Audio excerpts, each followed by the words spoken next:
Salve galera, tudo beleza? Aqui é o professor Bruno, seu professor de Geografia da Escola Pio X de Juranda, da Imaculada Rede de Educação. E hoje vamos fazer uma pequena revisão da unidade 1, 2 e 3 da nossa apostila para que vocês estejam aí mais preparados no momento da prova. Só lembrando que eu espero que você assista essa revisão até o final, tire suas dúvidas, pesquise, procure, corra atrás, mas vamos tirar 100 na prova, beleza? Então, vamos que vamos, cola comigo. Olha só, gente, então, nesse ano, né, falar nessa unidade, mas nesse ano em si, nós estamos estudando sobre o território brasileiro. E começamos esse estudo do território brasileiro falando um pouco mais da evolução dele ao longo dos anos. Como, por exemplo, aqui, ó, em 1534, vou pegar minha caneta aqui, em 1534, olha só como é que ele era. Olha qual que foi a transformação para 1709. Depois, para 1823. De 1823 para 1889. Depois, para 1943. E por último, ele aqui no século XXI, na sua atualidade. Ou seja, houve mudanças internas dentro do território brasileiro e mudanças externas, né, que foi ali no limite, nas fronteiras do território brasileiro. Ele foi aumentando de tamanho e dentro dele algumas coisas também foram mudando. É isso, basicamente, que a gente viu lá no início das nossas aulas, tá? Então, a primeira mudança, né, que tivemos ali, significativa no território brasileiro, foi o Tratado de Tordesilhas, tá? Esse tratado aqui, ó, assinado em 1494, professor, mas o Brasil foi descoberto só em 1500. Como é que ele já era dividido em 1494? Muito simples, galera. A divisão começou antes dos europeus terem chegado aqui. Pois é, né? A divisão ali do planeta já tinha acontecido bem antes com o Tratado de Tordesilhas, que dividia ali o planeta basicamente em Portugal e Espanha. Aí depois que descobriram o Brasil, que foram ver ali, ó, que a parte que ficou para os portugueses, essa verde aqui no mapa, ficou bem menorzinha comparado com aquela parte da Espanha, né? Opa, minha caneta falhou aqui, gente. Acontece, faz parte. Vou apagar para fazer um desenho bem bonitinho para vocês. Olha lá, ó. Essa parte aqui de amarelo que ficou para a Espanha ficou muito maior, né? Então, quando os europeus chegaram aqui no Brasil, os portugueses, eles ficaram mais nessa parte aqui do litoral, ó. Por quê? Porque eles desenvolveram aqui, primeiramente, a cultura do pau-brasil. Grave essa notícia aí, ó, grave essa informação.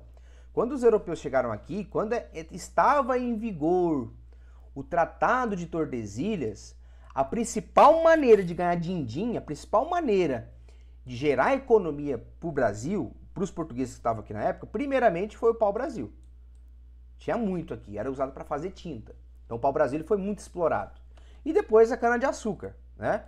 Que já era uma cultura conhecida pelos portugueses lá em Portugal. Eles viram que a terra aqui do Brasil era muito boa para o cultivo, cultivaram aqui também, tá? Então, o primeiro tratado de Tordesilhas era extraído o pau-brasil e cultivado a cana-de-açúcar.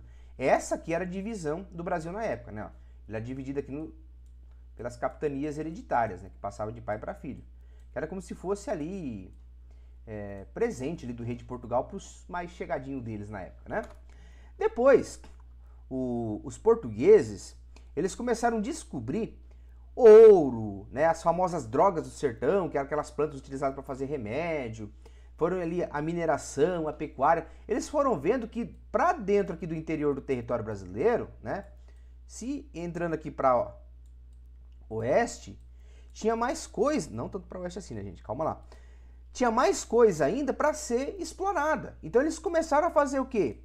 A entrar para o interior do território brasileiro. E esse Tratado de Tordesilhas que vocês estão vendo essa linha vermelha aqui, ó, ele era uma linha imaginária. Então ele passou a ser desrespeitado pelos portugueses. Então o que passou a acontecer? Os portugueses começaram a invadir o lado espanhol, né? No começo, os espanhóis não perceberam tanto assim, porque como eu disse para vocês, são linhas imaginárias, né? E essas expedições da saída daqui, ó, do litoral para dentro do território brasileiro em busca de novos recursos, né? Foi liderado pelos bandeirantes, né? Pelos bandeirantes, né?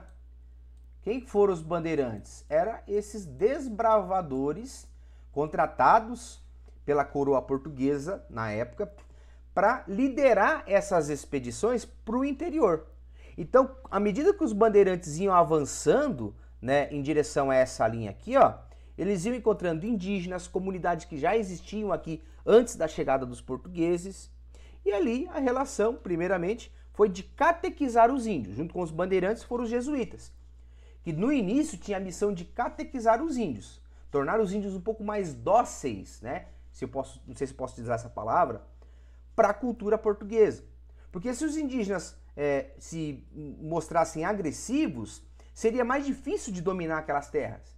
Então, a técnica de você catequizar os índios primeiramente foi a técnica utilizada inicial. Se o índio, né, o indígena, não seguissem essas leis, aí, né, era utilizado ali, vamos colocar como métodos um pouco mais, medidas mais austeras, né, para conter esses indígenas. Aqui a gente pode observar a chegada dos europeus, né, os bandeirantes aqui, ó, dominando indígenas. Algum dos bandeirantes foi criando famílias, né, com algumas indígenas na época, e filhos de indígenas como bandeirantes foram nascendo, né, e ali pertencendo já à cultura portuguesa.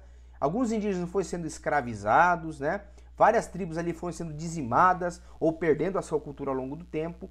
Mas o Tratado de Madrid, ele surgiu por quê? Porque os espanhóis que estavam desse lado aqui, ó, do mapa, eles começaram a perceber essa invasão, né, dos portugueses. Ou seja, os portugueses quebraram o Tratado de Tordesilhas. Os portugueses quebraram aquele tratado inicial.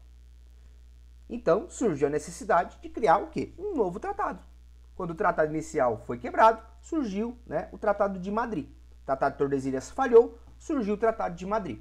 A diferença é que agora os espanhóis começaram a construir fortalezas ao longo aqui, né, ao longo de toda a área que foi delimitada. Se antes era só uma área imaginária, agora não. Agora tem limites físicos, né, e tem fortalezas ao longo da área. Porque se os portugueses invadissem de novo, os espanhóis ali estavam preparados, ok? Então o Tratado de Madrid surge porque os portugueses começaram a entrar para o lado espanhol, né, a expandir o seu território para o oeste, atrás de novos recursos, como o ouro, as drogas do sertão, né, que eu falei anteriormente, e outras coisas ali, né, utilizadas como recurso, ok?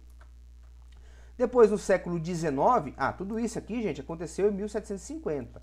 Houve um salto temporal, 1494, 1750. Já no século XIX, tem aqui, né, acontece um fato histórico na história do Brasil, que é a independência. O Brasil ele deixa de ser colônia, passa a ser um país independente. E quando ele se torna um país independente, ele precisa de uma nova fonte de renda, de uma nova maneira de ganhar dinheiro. E esse recurso é encontrado no ciclo econômico do café. Então o café ele foi muito importante, olha só as pessoas aqui cultivando, né, o café, a cafeicultura, né? O ciclo econômico do café foi muito importante para o Brasil quando ele recém se tornou independente. Porque foi o ciclo econômico do café que gerou riqueza, que gerou economia para o Brasil quando ele estava começando a se consolidar como um país novo, como um país independente, né? Depois, lá no capítulo 3, começamos a estudar a parte física do Brasil, né? A parte natural do Brasil, como a estrutura geológica do território, que é dividida em 3. Né? Esse amarelinho aqui, bacias sedimentares, dobramentos antigos e crátons. As bacias sedimentares podemos encontrar bastante combustíveis fósseis, né? Como gás natural, petróleo, ok? Enquanto que aqui podemos, nos crátons e nos dobramentos antigos, encontramos muito a presença de minérios valiosos, certo? Então aqui, essa é a divisão de estrutura geológica do Brasil. Depois também vimos as formas de relevo, feita pelo professor Jurandir Ross, importante geógrafo brasileiro. São 3 divisões também, ó. Um marronzinho aqui, ó, planalto, não sei se dá para ver aí, a letra está bem borrada, planalto. O que está em amarelo são as depressões e o que está em verde, que tem a menor área, são as planícies. Planalto, depressões e as planícies. São as 3 formas de relevo mais presentes no Brasil, tá bom? Depois vimos também a hidrografia do Brasil, né, na última aula aí, que corresponde ao mar territorial. que é todo aquele território, toda aquela parte do oceano, toda essa parte do oceano aqui, ó, né, que está próxima ao território brasileiro, é aquela parte do oceano que pertence ao Brasil. Então isso aqui a gente chama de mar territorial, porque é uma parte do oceano que é como se fosse território do Brasil, é território oficial do Brasil. As águas subterrâneas, né, vimos lá o exemplo dos aquíferos, o sistema de aquífero Grande Amazônia e o aquífero Guarani, que é aquelas águas encontradas no subsolo, né? E também as águas superficiais, que são os lagos e as bacias hidrográficas, né? Aqui esquematização para vocês. Estrutura geológica, bacias sedimentares, combustíveis fósseis, dobramentos antigos e crátons, né? Tem bastante presença de minérios. A hidrografia, dividida em três, mar territorial, aquíferos e águas superficiais. Enquanto que as formas de relevo também é dividida em três, né? Os três são divididos em três. Olha só que coisa interessante, que coincidência. Planalto, planície e depressão, tá bom? Fatores que influenciam o clima no Brasil: altitude, maritimidade, relevo, massas de ar e latitude, beleza? Gente, espero que vocês tenham gostado da nossa revisão. Tentei pegar ali por cima, de maneira geral, os conteúdos que irão cair na nossa avaliação, basicamente unidade 1, 2 e 3. Espero que vocês não fiquem somente também na minha revisão. Se você tem dúvida, corra atrás, pesquise, se torne expert no conteúdo, mas não tire vermelho, tá bom? Gente, quem assistiu até aqui, muito obrigado. Comenta aí o que você achou da nossa revisão. Um forte abraço do professor Bruno e nos vemos na prova. Fui!